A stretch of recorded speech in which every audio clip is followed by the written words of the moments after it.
ইস্তেগফার এই একটি শব্দের মাঝে লুকিয়ে আছে আমাদের জীবনের নানান সমস্যার সমাধান। আজ আমরা আপনাদের সাথে এমন একটি দোয়া কবুলের গল্প বলবো যা একটি অলৌকিক মিরাক্কেল। আসসালামু আলাইকুম প্রিয় দিন এবং ভাই ও বোনেরা।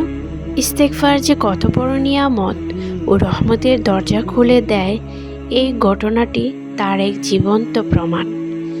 আমাদের একজন প্রিয় সদস্য একদিন ফোন করে তার মেয়ের কথা জানান। মেয়ের বয়স তখন প্রায় 30 বছর। দীর্ঘদিন ধরে বিয়ে হচ্ছিল না, তার উপর আবার সে শারীরিকভাবে অসুস্থও ছিল। বাবা কষ্টভরা কণ্ঠে অনুরোধ করেন মাদ্রাসার এতিম ছাত্রদের নিয়ে যেন তার মেয়ের জন্য দোয়া করা হয়।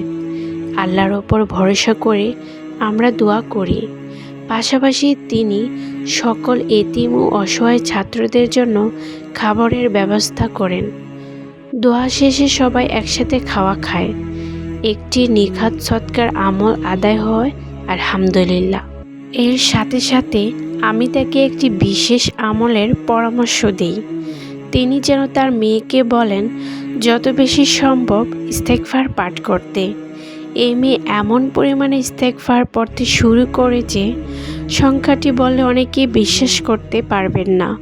মনে হবে সে যেন সারাদিন শুধু ইস্তেগফারই করত।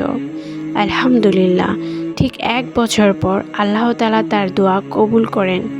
মেয়েটি সুস্থ হয়ে যায় এবং পরবর্তীতে একজন দিনদার নেককার যুবকের সাথে তার বিয়ে সম্পন্ন হয়। আল্লাহু আকবার! কি অপরিসীম রহমত আল্লাহ তাআলার। আস্তাগফিরুল্লাহ ওয়া আতুবু ইলাইহি।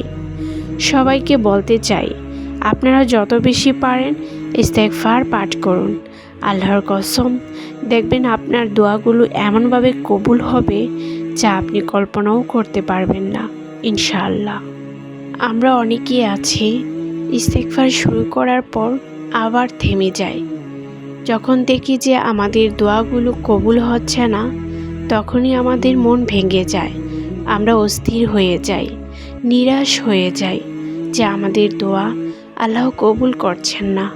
কিন্তু দেখুন, বোনটি 1 বছর ইস্তেগফার করার পর আল্লাহ তার দোয়া কবুল করেছেন। কতটা ধৈর্য ওই বোনের মধ্যে! আল্লাহ তাআলা আমাদের সকলের মধ্যে এরকম ধৈর্য এবং বিশ্বাস স্থাপন করে দেয়। নিজের সাথেই নিজে প্রতিজ্ঞা করুন, আমরা ততক্ষণই ইস্তেগফার পাঠ করব যতক্ষণ না পর্যন্ত আমাদের ইচ্ছেগুলো, দোয়াগুলো আল্লাহ কবুল করছেন।